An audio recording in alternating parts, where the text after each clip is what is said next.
Welcome to another episode of So You Started in Big Four. My name is Kyle Gantos. I did not start in Big Four, but fortunately I am joined by two really awesome human beings with a lot of great perspective who did. And today we're going to be talking about the value of wearing different hats. And that can mean a lot of different things, as we'll dive into, and how perspective makes you a better problem solver. And it's great to have both of you back. Megan, how are you today? I'm great. Great. Maybe real quick, just to put you on the spot, what are some different hats that you've worn over the course of your career, both in and outside of work? Ooh, well, consultant, Big Four auditor. So there's that. I've been a manager. I've been a leader. I've been a mom, a friend, a lot of different hats. I could go on a list, but those feel like very top for me. I think you're definitely qualified to be on this episode. And we're glad to have you. How about you, Jonathan? Welcome. Thank you for having me. Friend threw me off guard there. I was not expecting to hear that one, and so I would not have come up with that one on my own. But different hats worn, teacher, then there was tax, not consultant, but tax. It's easy to say auditor, and then tax, I don't know, you're a tax associate, senior associate, and then auditor, and then now consultant, manager. So, yeah. I don't know if you said this, but you're also both coaches. Coaches. And at least for me, advisors in a different capacity, friends as well. But again, I think, we all wear a lot of different hats. And so want to talk a little bit about the importance of that, but maybe just to again, put you both on the spot here. Can you think of some times throughout your career where, maybe if you rewind, you went into a situation with a certain type of perspective, and then maybe you fast forward a week later, a year later, 5 years later, you look back on it and you're in a totally different, same situation, but a completely different lens. What are some things that maybe come to mind for each of you? I would say let's talk about like Big Four. I think when you're in it, it just feels like it's never ending in this whole grind. And I think now that I'm years removed, I've sat in different shoes. I've honestly helped, auditors, and I've helped people in industry. You just see it in a different perspective of like, it's this whole career progression, right? And not just whenever you're up 24 hours a day and you're trying to hit this one deadline, you don't see the big picture. You're just focusing on the micro level and not the macro level. And I think the ability, as I've gone through and helped different clients and kind of lived through that season and then moved on to other things, I look back and think like, wow, I could have taken a breath a few more times back then. And it wasn't life or death. But at the time it felt like it. What is it? So you caught me with the micro viewpoint and then the macro viewpoint.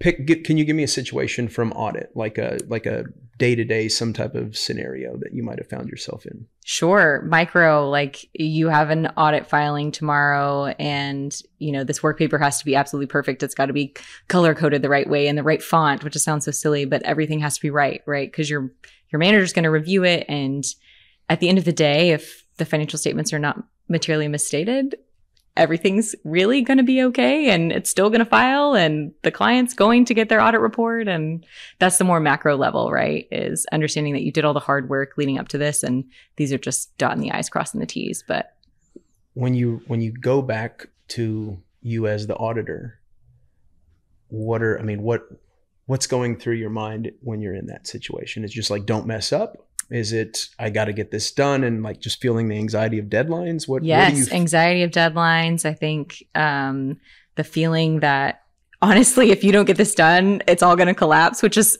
hysterical because it's not.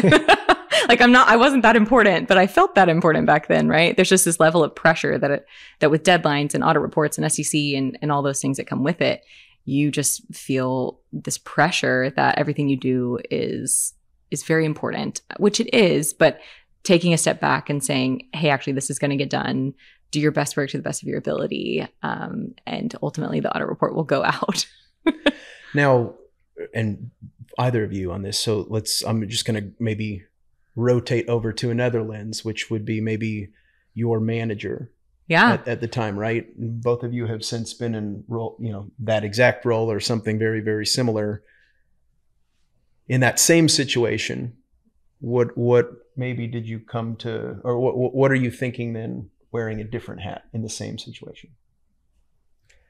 It's interesting as I've become a manager, what I think the main shift that I went through was this. I looked at everybody else through the lens of what my expectations for them were. And it was things like that it's like, okay, somebody didn't color code something. I expected that. That's normal for somebody to have like not done that. That's fine. And like takes me all of 2 seconds to go in and like highlight that cell and then change it to the color it's supposed to be and then just like move on to the next thing. Like it's fine. It's not going to blow everything up, like make it like that big of a deal. I generally speaking go through from a managerial perspective, reviewing people's work, looking for, all right, like let's see what the person's thought process was. Like, how did they get from point A to point B? And was their logic sound? If their logic was sound and I can follow what's going on in there, then it's like, okay, yeah, like this looks generally speaking good. You could get into the, green M&Ms portion of everything where it's like, well, if you didn't do this, then did you not do that? But I don't know, that gets, to your point, very minute and very OCD. And I'm just, as a manager, that's just not the way that I'm going to look at things. So then, those are two very different, I think, mindsets and how you might approach. I mean, you're working together on the same thing, but even before we go to even another lens, it seems like there's a vast difference between those two. And I'm wondering, did that perspective change immediately when you went into the managerial role, or did it happen somewhere before then? No, I'd always looked at things like that. The primary place where I got it from was I had some bad managers over the course of my life. I've had some really good ones, but I've also experienced some really bad ones. And I remember during one of my first internships that I had had a really bad manager I was working 2 jobs at the time. And so I had a different job and I was experiencing a really bad manager in this other job that I had. And I was talking to the manager that I had at my internship, and he just was like, and now you know what manager you should not be at the end of the day. It was like, oh, okay, that makes sense. And there are things like that I've gone through, and you take good pieces from good managers, like what makes these managers so good, like what is it that they make me feel in these moments from these good managers, and then what are the bad things that I experienced in those other roles. So don't do these things, and then over time you develop that. And I think it's a natural progression as like you move up through there. When I was a senior, you start reviewing associates' work, so you start to get that experience of what I had just talked about at the role of being a senior associate, because you're held as responsible for what the associate's work is. And you kind of start, and then what I've always just found is just by starting out, having an honest conversation with somebody, getting to know them and understand like, what's your background, what's your experience in this. So as a senior associate, sometimes you get an associate, they're just out of college. They don't know how they've only read about what some of these things are, but they have no real life concept of what it is that's going on. And so then it's, okay, my expectations for you are entirely different than an associate who's about to be promoted to senior associate. And okay, this person, I feel comfortable giving them much larger chunks of things because they've seen all this stuff and they can do those things. And then, okay, if you start to, if all of a sudden that becomes a problem, okay, then we scale back and then we tune it into what you're comfortable with and what the amount of work that I'm comfortable giving to you. But I see that as being something that you experience progressively throughout. Like once you hit manager, to a certain extent, your managerial style's already there in place. It's just a question of what are the expectations around your role. Like now the expectations around your role are that you are managing people, rather than where it was before, where it's, well, the expectations are that you're doing the work and you're managing some of the associates, but now it's you're full on just managing people. There seems to, you mentioned earlier, you've had some really great managers, and then you've had some others that maybe you learned and you might do things a little bit differently. Mm-hmm. It's once we uncover a new perspective, it's almost like immediately you see the world in a slightly different way. But having been on the other side of it and maybe been like young and hungry and I just didn't know what I didn't know, you don't know that when you're going through it. So, we're all at different ends of the spectrum. And I've even been in situations where one day I woke up and I saw the world this way and I couldn't even understand people who couldn't see that way. And then a year later, one little thing in my life changes and all of a sudden I'm like, wow, I get why that is a tough situation to be in. But nonetheless, we're all trying to work with each other all the time. And you both, to me, sound like you've had so many reps of working with people. And we can get into even, the world of becoming a parent and how that opens up a whole new dimension. But have you been in some situations where you look at how something's being done and somewhere inside of you is like, that's not the right move, or there's something that's missing from that? And I guess how do you deal with that now, knowing what you know, and how much different is that from when you were that person and you just didn't know? I mean, essentially like two versions of yourself. How do they? I don't even know what my question is, really, but there's something. It's okay. There. We'll figure it out together. Please. What I think you're asking is, if I were sitting in a seat and I was watching someone do something incorrectly, and I had an opinion that, hey, you're doing this in, a way that I would not do, but now looking at it from a different lens, maybe I've sat in their shoes now, and now I understand why they did what they did. I'm assuming that's kind of where your question's headed. And I can give you an example of, I've sat in that shoes, for example, as a consultant, and I've watched leaders that have been, directors, managing directors, things on my job where I felt like almost I was on an island, to some degree. And I felt that they weren't dedicating the time to me that I felt like I needed on the job. And I felt like that was their job, right? Like when you're an associate, senior associate, you think that that's their whole purpose, is to help you succeed on this job. I have now sat in leadership roles and sat in those seats, and I understand. I think I walked into this meeting 5 minutes late, not intentionally. I love to be on time, but my time is spread a little thin and I'm kind of juggling a lot of things. And so now I fully understand why someone sitting in that seat may be so intentional of trying to give you their time and focus, but they're being pulled and have so many other things going on. And as an associate, I don't think I could see that. And I think the beauty of things like this is you're giving people perspective that they can't see until they hear it verbatim. Yeah, I think that's again, in the moment, you don't know, is there anything that, or to what extent is it just you need reps and you need something to change for you to fully appreciate it? And then to what extent can you maybe proactively, as a habit, uncover that perspective to help you make more informed decisions earlier in your career? I think there's a question. I think reps is important, but it's the question of the quality of the reps that you're getting. So there always is the saying, practice makes perfect, but when I've heard it tweaked, it's made more sense, which is practice makes permanent. So if you practice incorrectly over and over and over again, you're going to continue to do things incorrectly, versus if you start practicing things correctly, then you start to move in this direction. So what does that look like when you're out on a job as an associate doing things in that way? There's a saying that we have internally, which is assume positive intent. So in so many of those situations where it's like, as an associate, as a senior associate, as a manager, a senior manager, all of us being out on jobs, we're going through things and we might experience something. It's somebody doesn't get back to us, if somebody isn't.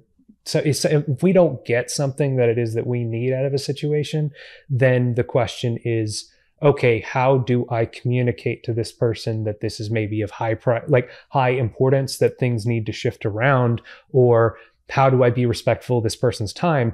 And so much of that is through trial and error, but there has to be an intentionality behind that trial and error. It's, I'm going to try these things with the automatic assumption that this stuff probably won't work. Like, I'm going to try communicating with this person, saying it this way. That's probably going to fall through. Okay, so we try it again and we try it again until we get to the point when it's like, okay, we found what it is. that works, and I'm going to keep doing that thing that works with that particular person. But then you're going to get a different person on your next job. So now you're going to have to start the process all over again. How does this person like to be communicated? Are they communicating through Slack? Are they communicating through email? Do they prefer that you text, call? How does this person want to be talked to in order to signify that there's a high level of importance in this? Sometimes people are willing to tell you that. Sometimes you got to go out and you got to figure it out for yourself, but that's fine. Like, you've gone through that process before, and then you just keep doing that. And you brought in your perspective of what that practice is, what those repetitions look like. It's not always like, oh, well, I did this one work paper 50,000 times, so now I'm great at this one work paper. It's, I did this process, and I've done that process a ton of times, and so now I'm good at this process. I think each iteration of what you're talking about lends itself to its own perspective. You know, even within, like, I tried this, it didn't work, let me try something else. That's perspective. But then there's, it seems to me there's also, how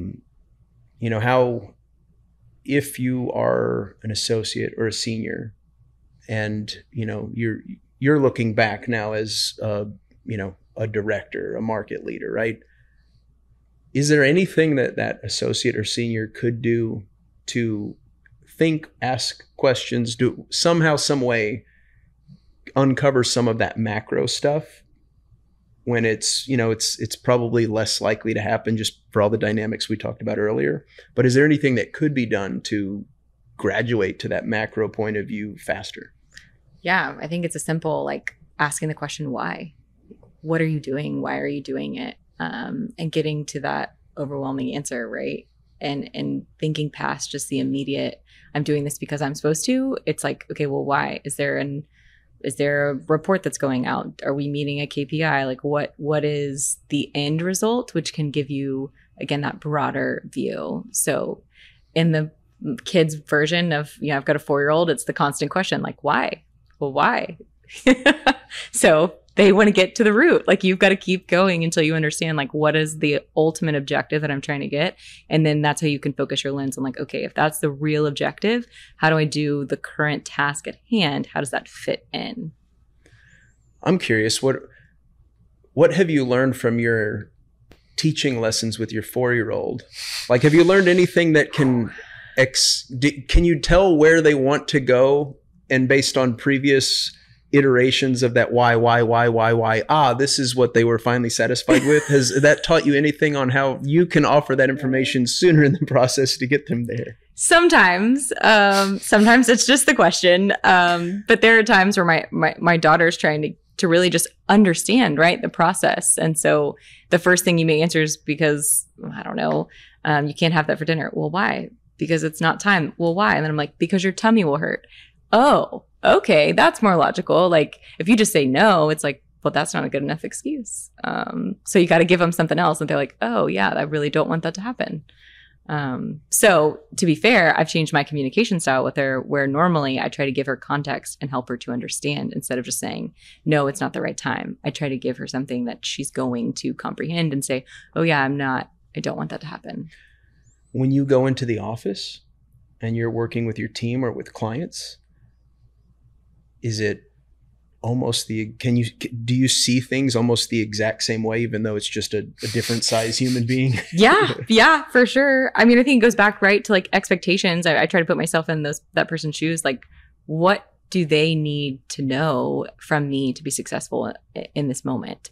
And normally it's open communication, transparency, being direct, concise, all of those things. Same things that you got to do with your kids. Can't just say no. It's like, okay, give me the root of the reason that we're talking about, and it gives them knowledge to help them come to the conclusion that you're trying to provide, right? Giving them the real answer.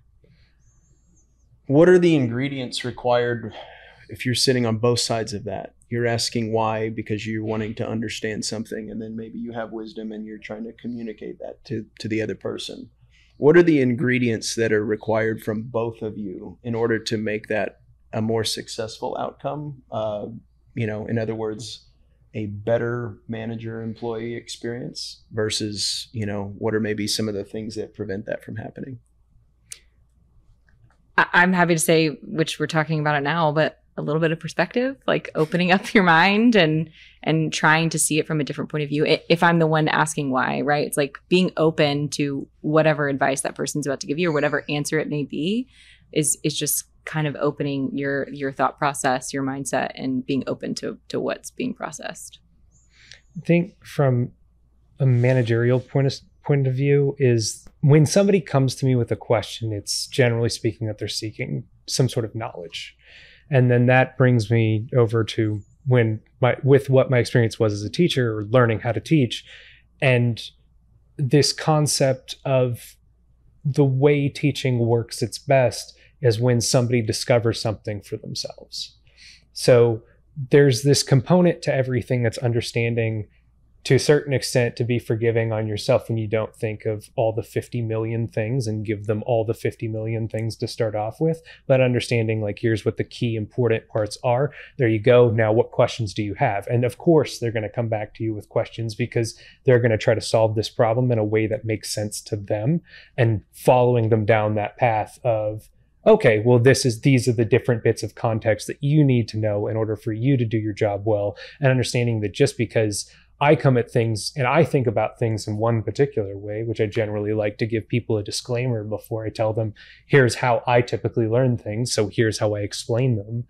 And then for them to come back at me and say, okay, well, I need to know these things in order to be able to get there. Great. Okay, those are the things that I missed. And that's you telling me what your needs are in order for you to get there. And once you've asked these questions of me, you feel like you've discovered that for yourself. So sometimes there's even intentional omissions of certain things with the intention of like them being able to come back and go, okay, well, there's these things. Of course, you never like completely leave something out where it's like somebody goes over, messes everything up, and then go, well, why didn't you ask? Right? Like, no, it's like there's give and take in the conversation where sometimes you don't have to have all the answers, or you don't have to give them all the answers right up front. And it's just like, okay, we're going to discover these things along the way.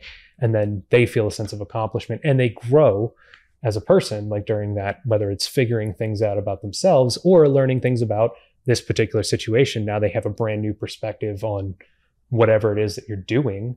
And then now they can bring that into the next client that they work on.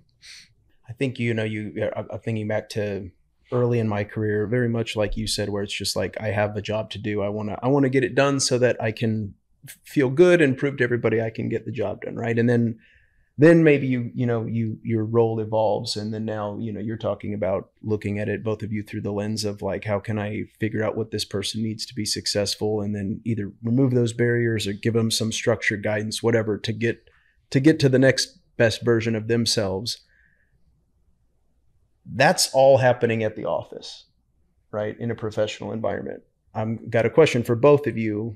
When you start then, your relationship outside of work, mm-hmm. What are some things that, you've learned in developing a strong relationship on a totally different level and with a lot of different context that has made you maybe a better problem solver at work? The first place that somebody gave me a book, and I can't remember the name of it. I'll think about it at some point, but it was talking about this concept of being inside the box, and it was written by the Arbinger Institute, I think, if I remember right. I don't remember the exact name, but somebody here recommended it to me. And it talked about both things that were going on inside work and things that were going outside work simultaneously. So it was told through this story of a person who was not connecting with people at work, but they also weren't connecting with their family at home. And so it was like this gigantic mess of things. And it was, okay, well, once you started to think about things in one way and one of them, that naturally transitioned over to the other, and there was give and take in both areas. I don't think that we have two completely separate, I do think to a certain extent we present ourselves one way at work and a different way at home, but I don't think that that person is entirely like two, like Jekyll and Hyde in the middle of that. Like there's those two people are going to work together, and however it is that you are at home is however it is that you are going to be at work, and vice versa. So the things that you're learning at home are the things that you're going to bring into work, and the things that you learn at work, you're going to bring home. So one of the biggest things that my wife and I are incredibly different people in terms of we look at the world through very different lenses. We come to the same conclusion, but we look at things just completely differently. We operate in completely different sections. Like, she goes to sleep way late at night. I wake up super early in the morning and go to sleep like very early.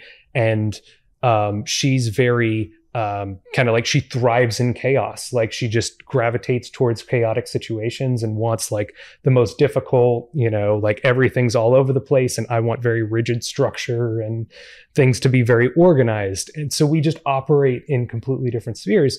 But that doesn't mean that I don't respect what she wants and needs. I have to meet her at what her wants and needs are.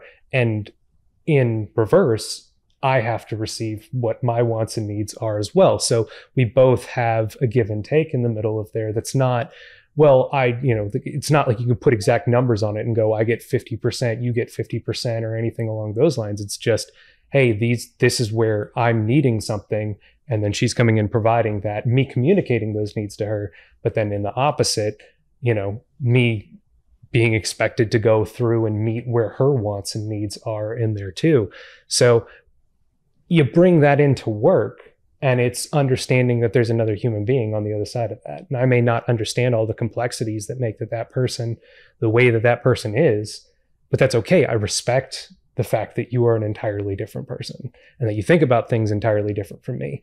And what I'd like from you is you to tell me, like, through open communication, okay, what is it that your wants and needs are? And then I will communicate back to you like, hey, I can be at this meeting. I can't be at this meeting. Where do you need help? Where do you not need help?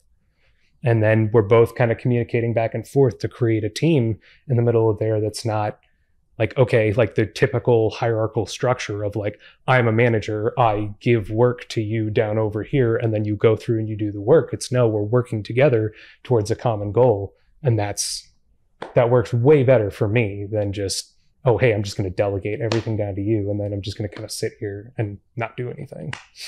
Makes sense. Megan, when you became a parent, I can think of a million things, and then I'm sure there's a million things I can't think of because I've never been a parent. But what are some of the biggest things that changed in terms of what you observed at work, or maybe your attitude, or maybe how, like, I get frustrated easy. But I look around at parents, at least externally, a lot of them are like, they seem like they're light years ahead of me, and just like, I'm not going to let that bother me because it's insignificant, right? And so I understand it, but I'm not there, Yeah. So like, what are some things that maybe changed for you? Yeah, I think the reason why you see parents are a little more chill is because the kids were fighting with us at 6 a.m. We've already processed through our frustrations in the mornings. No, I would say it's fascinating to me, understanding.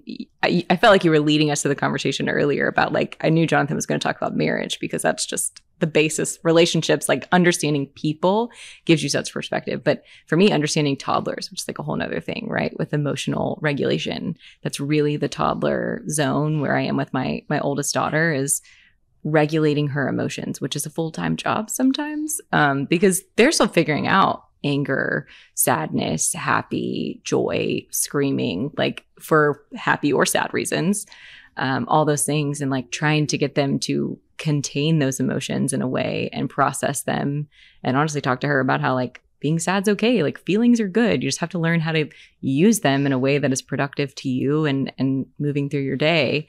And through that, I've read a lot of books. I've watched a lot of podcasts, listened to a lot of things on, like, how are there ways that I can regulate my emotions and how I control a situation, which then brings her down in a way of, like, co-regulation in some ways, but remaining calm as a parent in moments of stress and frustration. And some of that's just like simply breathing, or like truly I've learned a technique where it's like you describe something in like what it looks like in detail, what it smells like in detail, random things where if I'm kind of losing my cool in a moment, I focus on that. Like I focus on this table is really smooth, and you have to describe it in detail, but it almost like brings your brain back to a way where you're logically thinking again. And I had to learn that very early on because you can't react to a 3-year-old when they're freaking out. But I would say it's dramatically helped me at work too, where situations are kind of crazy and chaotic. I thrive in chaos, so your wife and I would get along well. But just trying to remain calm, cool, and collected in those situations, especially if you did have someone that was reporting to you that was kind of panicking over something. It's like, okay, how can I help them realize that the world is not ending? We're going to be okay. Let's look again at that macro, bigger picture. This is all fascinating to me because, again, there seems like some of this is just, some of this was going to happen when you got maybe promoted, or some of it's going to happen when you were around somebody who kind of taught you or shared some of these best practices. Some of it's you're going to get to another level when you go into a relationship, become a parent, even, starting your career off in audit and gaining that perspective. And then you find yourself maybe in a consulting role or in industry. It's that wisdom, that insight is going to help you appreciate, if nothing else, at least what it's like to be on the other side, or another Absolutely. layer of how this problem can be solved. So there's like this abundance and never ending next level that we can get to. And so, I'll give you an example, walking into an example where, maybe early on this is the task I have to get done. Later on, it's like, how do I help this person perform that task or more tasks at a higher level more consistently? But then there's, other dynamics of like somebody's emotions and what they're going with, outside of life. And what is the C-suite perspective on this? What is a client thinking when this is happening, right? There's all these layers to this where it's so easy to do our best with what the information we have. But, a week later, something changes and we're in a different role, or life changes and we see the same thing from a completely different perspective. And all of these are opportunities to become a better problem solver. But sometimes in the moment, you're not going to know what you don't know. And I know you mentioned earlier, just asking the question why, or seeking to understand and meet the other person where they're at. Are there some other, I love some of your examples on like focusing, right? Just like that's a tool that could come in handy. What are some other things that wherever somebody might find themselves, CFO in industry, auditor, first or second year right out of college, just became a parent and is, in a managerial role? What are some best practices, some actionable takeaways that people can start applying and start to get some better outcomes, or maybe uncover some of those perspectives? What I like to think of, and the bit that this podcast is centered around, the different roles that we've all held, and then how that helps us in the middle of like what it is that we're doing, is the ability to look at things through different perspectives and understanding where certain limitations are and where they aren't. So there's a certain amount of self-finding that I think has to be done in the middle of there, that's going, okay, what are the experiences that I've had? Like, what can I pull from over here? And what haven't I had? And what can't I pull from over here? And understanding like, where's this gap in my knowledge for things? Then you can bring that on to clients. So one of the things that you had mentioned before was roles as auditors. Well, it's an immediate value add that we bring every time it is that we come on to a client as a consultant and we help out in the accounting function, is the auditors are going to be looking for this. I know what they're going to look for. I know what their work papers are going to look like. I know what they're expecting to see on the other side of this. So how do we do it in a way where not only does it accomplish what the client that I have needs, but how do I make sure that this meets the needs of, are they a public company, or are they looking to go public? And then now all of a sudden they have to change the different requirements that they have. So this has to meet things in accordance with GAAP. So now all of a sudden I have to do things in this particular way. So that way, when the auditors come in, they're going to find this thing and they're going to think about it from that, and everything's going to work out that way. But it's looking at things through various different perspectives. There's the quote from Sun Tzu's Art of War, right? Like, know thine enemy. But like, that's probably a very derivative way of saying, like, you just need to be able to take in a bunch of different perspectives and understand, like, okay, the CFO has wants and needs, and these are what their wants and needs are. This accounting manager has wants and needs, and this is what their wants and needs are. Controller has these wants and needs, and this is what their wants and needs are. Oh, and then on top of that, they're trying to do this implementation. So the people over on this side of this implementation want to see these different things. And then this person over here, like what's motivating everybody, and what's driving everybody to try to get what it is that they're getting? How do they think about things? And then now that I know how they think about things, now I can sit there and go, okay, when I create this thing or when I'm communicating with this person, I need to make sure that we're highlighting these different things so that way they are getting what it is that they want to see, or at least they feel seen and heard in the middle of that. So now all of a sudden you're forming good relationships with people and things go along a lot more smoothly. I would add, like, what we've covered here is I think there's two ways, right? There's like through experience, through repetition, and then there's through the process of gaining knowledge. So listening to people in an example like this, talking about perspective, reading a book, communicating with them, that's the way to gain it, through knowledge. And also through building relationships, right? And genuine relationships with asking them, like, what's going, wrong in your day to day? Like, what's the most difficult thing you're facing this quarter? What's something that's going really well? Just like asking those questions to gain that perspective from those people that you're building relationships with. That to me is the knowledge piece. And then the repetition side is you putting yourself in different situations to gain that different perspective, like putting yourself outside of your comfort zone, trying something new. Sometimes that's forced upon you. We've talked about promotions and motherhood and marriage, all those things. It just kind of forces you into a different situation. But maybe it's, I just joined the PTA recently. Like, that's going to be a new challenge for me as a mom and juggling that. At work, I've joined internal initiatives that have pushed me out of my comfort zone. I know you've done that at Embark too. It's like learning how to juggle and also learning how the other side, you and I have worked together on marketing stuff. Like, I have no idea what you dealt with until I kind of dipped my toe in and saw that side of the world. So joining, we have got director of fun here who runs all culture stuff. I've done that in the past. And now I know exactly what those people are dealing with because I've sat in those shoes. But even from a personal standpoint, you could, join a volunteer committee. You could find other ways and join different groups. Honestly, be the leader of anything, your intramural team, which would give you perspective of like trying to just bring people together. So those are repetitions that you could take charge of, even if it's not in your direct job. That's great advice. I mean, as somebody, if I'm being honest with myself, I might create some limitations because it's, well, maybe I don't feel like doing that, right? But I think like even you just saying, maybe the reason to go do that is for nothing else is to just go put yourself in a completely different environment and then see what happens, because there's going to be something. And then, oh, by the way, maybe you'll make a new friend, or maybe that relationship 2 years later will open up a door. But there's knowledge to be had by putting yourself in that position. And like, even maybe you're not a leader, but that doesn't mean you can't go get leadership reps right now in a different way. For sure. The last question, unless either of you have some more questions, but I'm curious. So we've talked about a lot of the different hats that you've worn, and I'll give you the time frame of I don't know. Let's just say like the last week.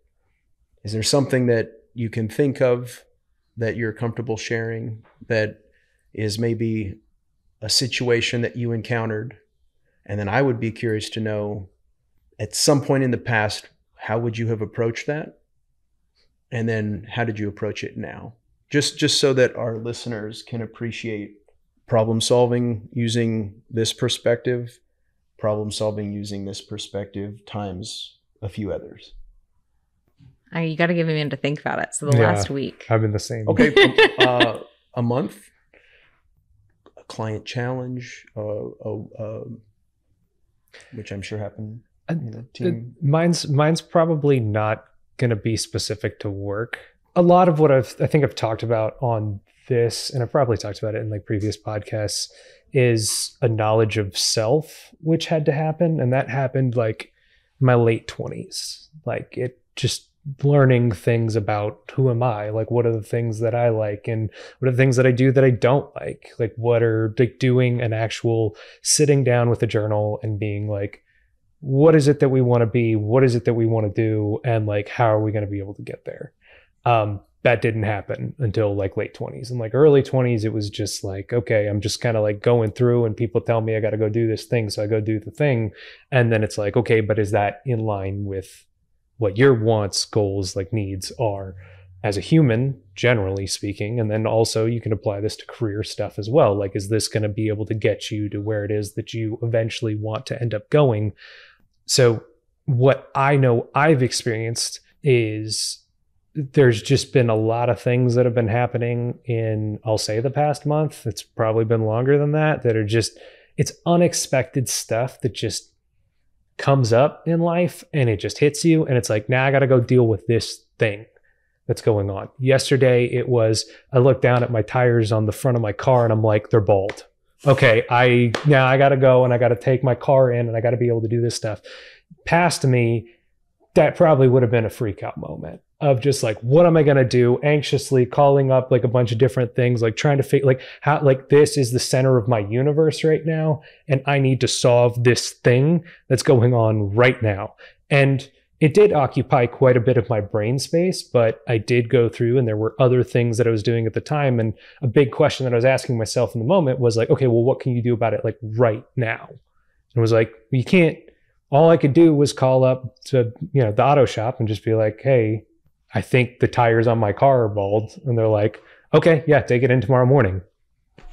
So okay, now what I go through and do is like bring out my journal for the next day and sit there and go, okay, how am I going to structure my day in order to be able to get the car into the shop? So that way now all of a sudden like I can do that in the morning and then I can get on the train. I can take the train down to work and like just mapping out my day. Cause I know about myself that I need that rigid structure and I need to know like what it is that I'm going to be doing. So I have to create that for myself like over time in order to be able to get there.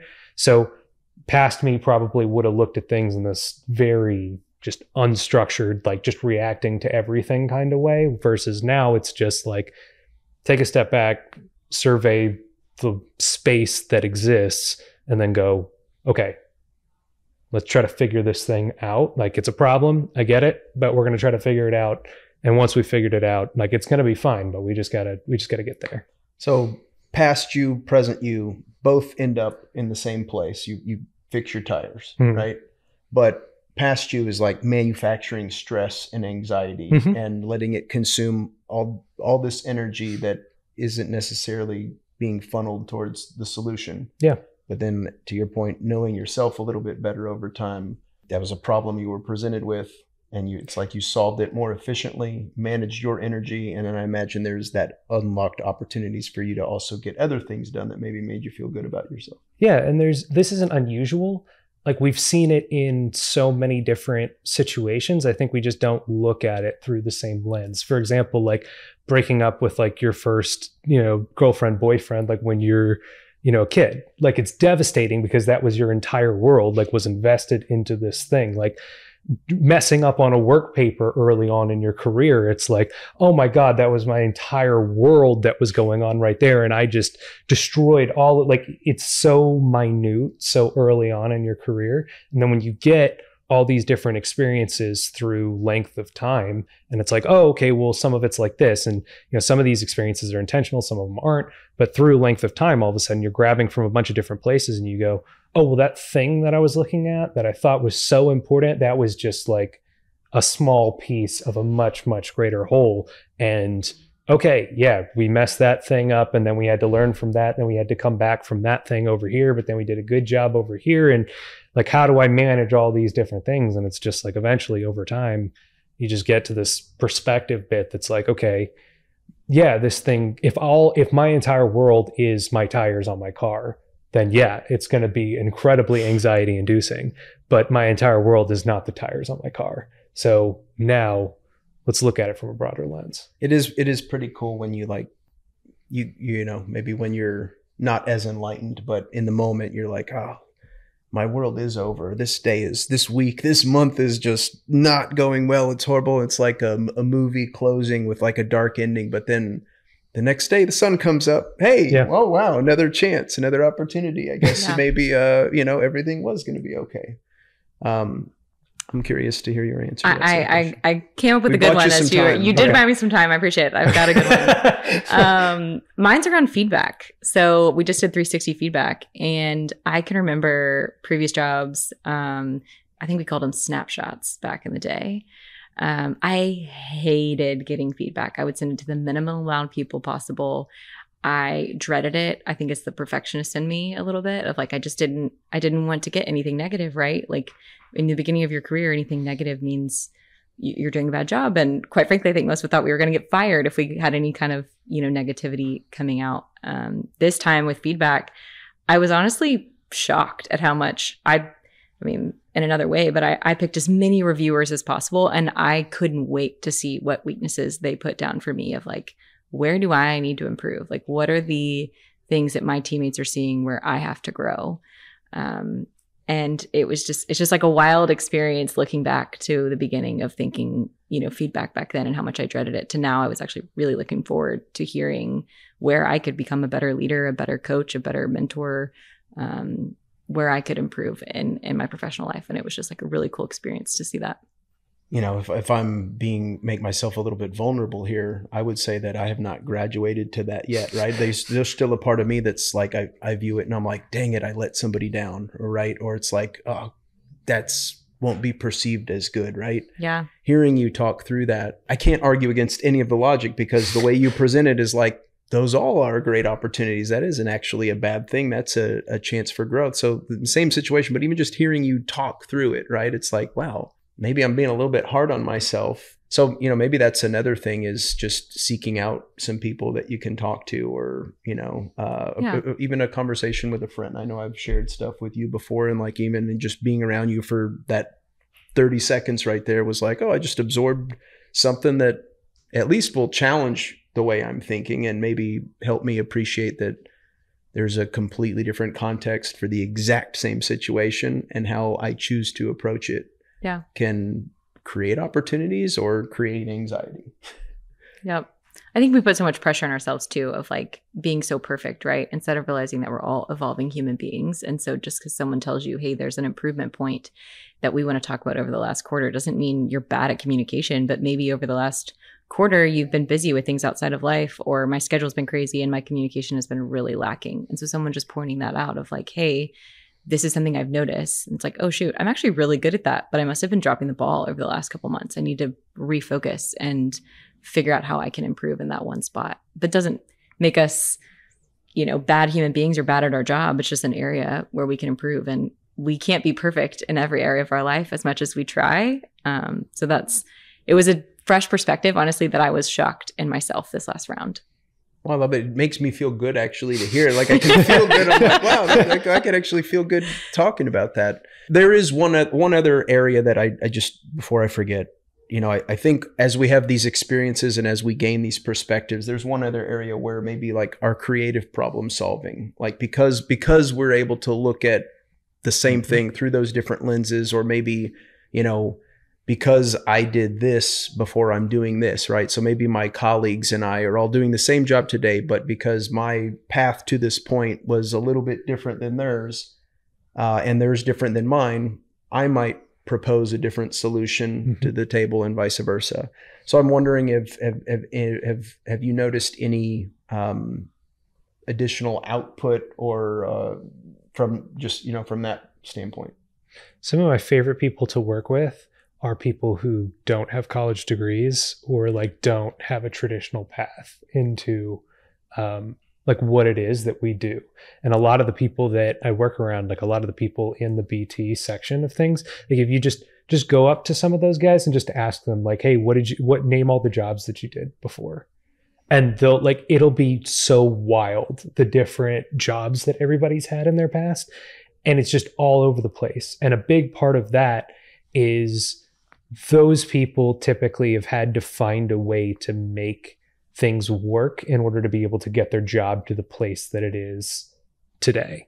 And it doesn't look like no two people's paths look exactly the same. And so many times we get on engagements with those people and they're focused in on all the right things. They're asking questions where it's just like, hey, like, I don't know, you're using this term, you're using an acronym, you're using a phrase. Like, I've never heard that before. What is that?